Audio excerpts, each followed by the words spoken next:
following summary is voiced by Annveig's player, based off of his notes he took during Session 7. Session 7, it starts out with us sleeping on Singsaria's floor in the previous rooms that we slept in the night before. It starts off with us all hearing knocks on our doors at the same time, and when they open, it's just like little bits of food. And we all get something specific. Lindi gets porridge, Necros gets nothing. Agilvale, I have it written down like he gets Ponalor bits. I think it's just like bits of meat. And then Annveig gets like a stew. That's not really important. But then Sterling kicks us out. Says Mira is needed for something in quotations, and he's also unsure of where Persephone is at that time. Because Latchison was the one that she disappeared. But he leads us to a door, which once opened, it's the inside of a damp cave. And in that damp cave, there is a pretty dock with a few boats. So Sterling comes with us for a little bit. There's also this other girl, Veronia, from the night before. She's the Nebrista's girl. I don't know what she is. I can't remember. But Sun, Lindi, Agilvale, and Sterling go to one boat. And then Annveig, Necros, and Veronia go to another boat. So they sail through this cave lake a little bit. There is something like fish under the water. And there is a plank in the distance with a small childlike figure on it, floating on it. And as we get closer, we see a little goblin character on the plank, which ends up being Cassie's character. She's a collar on with a symbol for Teletea, I think is how you say her. She is a huge alcoholic. Her name is Roulette. She doesn't have a shadow, and she also fails to lockpick Necros. When she joins us on the boat, Veronia ends up picking her up from the plank. She joins us on the ride into the next couple sessions. And when we finally get to shore, we end up on these, the first thing we see is this little, small, sad-like cabin. It's reminiscent of Coroner's house, and it just has, basic essentials inside. A bed, a bathroom, a small kitchen, nothing really important. In that cabin, we get, I think it was 3 lanterns that we had to get. It was like in Baldur's Gate 3 in the second part of the game where you get these lanterns to go through the dark, the shadowy place. That's basically what we get and what we're doing.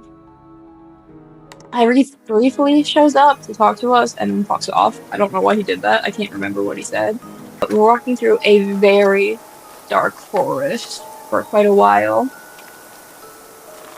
Something we notice as we're walking, visions almost, although we didn't know what they were at the time. Visions keep appearing to us. The first one is Lindi specific. There is something walking through the trees beside us. It's small, and to Lindi it smells like coroner. Necro sees a woman. Agilvale sees blondish hair, like a humanoid figure with blonde hair. Annveig was just described as being something friendly. And then Lindi sees Coroner, obviously. Coroner tries begging Lindi for his help, begging Lindi to go into the woods with him, saying the lantern is too dark, begging Lindi to help him. And Agilvale sees Constantine, which is a character in his lore, but to us it was just known as an elf, a cleric elf from his backstory. Constantine talks to him for a little bit, probably just also trying to get him to go into the forest, but nobody falls for it. And then we get to a fork in the road, 3 paths, Lindi, Agilvale, and Sun go left. Rue goes straight by herself, and then Necros and Annveig go right. Lindi, Agilvale, and Sun, they come across a beach, a very large beach with a lighthouse on the end that they investigate eventually. But Sun sees at the shore of the ocean, basically, watching up from the water, is a yellowish white light, which ends up being a halo.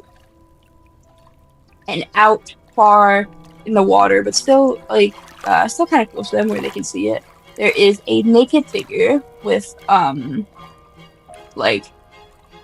pale blonde hair, just kind of standing there. And they couldn't really make out any of the features, but they could just see that he's smiling, the figure. So they run off to the lighthouse, the three of them, and then it cuts to Rue. She didn't really do anything on her end. We learn a little bit about her husband, not a lot. Veronia, the girl mentioned from before, which is Omnibrus's floor, by the way. Omnibrus's, I guess, worker.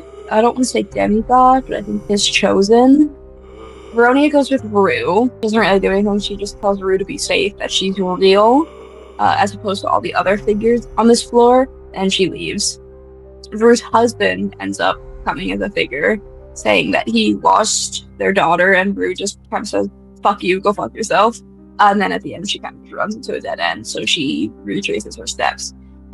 Then it cuts to Necros and Annveig, and Necros gets a vision. It's of his wife trailing behind the two. She looks miserable, she doesn't really speak, and Necros is just trying to ignore it. And then Annveig gets a vision, quote-unquote a vision. We later learn that it's not, but it's a voice in the woods, one that he recognizes, one that he's never really heard aloud, but one that's been in his voice for decades, and he ends up speaking with Thing. Necros also hears Thing, and Necros' wife, the likes of who warns them against talking to Thing.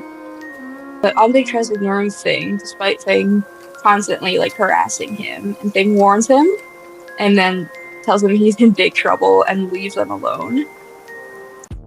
It cuts a lot, that's why we keep getting different character perspectives, but it cuts back to Lindi and Annveig. They get to the very top of the lighthouse, find this powder, which is magical powder, and think, let's put this in the lighthouse. So they blow the lighthouse up. Sun is badly injured, but she does end up living. The floor is momentarily lit up by this light, so despite the fact that the powder blew up the lighthouse, it did still turn the light on.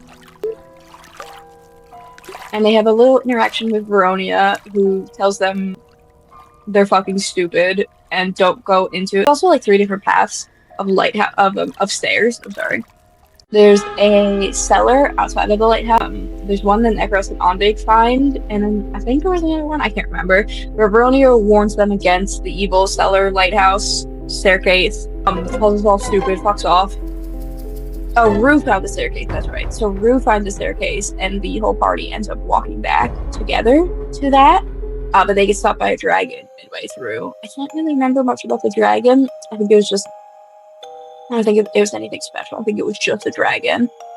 The whole party gets kind of brutalized for a little bit, and then Annveig steps in. Divine smites its head clean off. Clean strike.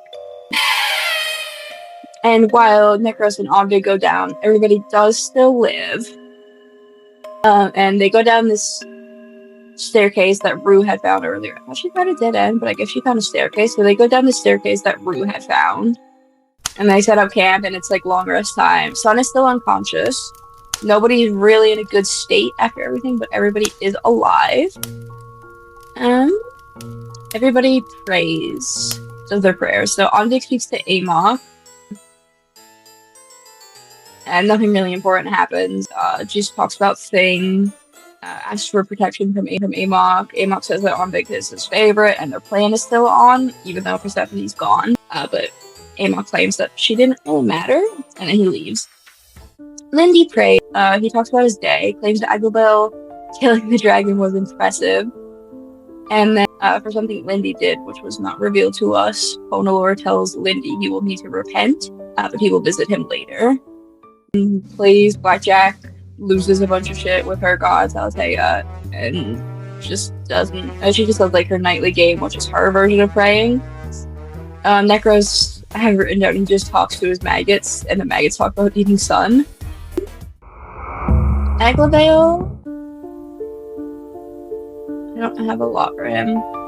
He mentally prays to Ponalor, prays for forgiveness, to repent for being tempted, repent for harming the child and Lindi. Ponalor asks him why he hadn't put his nails back in the night before, when we were all on Samusaria's floor. Says he's disappointed, and then leaves.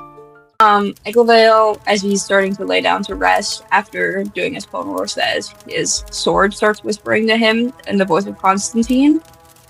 And then another thing, Lindi has another interaction where later in the night, when everybody else is asleep, Honolor commands Lindi to take a nail from Aglavel's bag as Aglavel is sleeping, and commands him to stab himself, basically just as Aglavel does it. Honolor congratulates him. Nothing much else. The nail extends within his arm, and then that is the end of the session.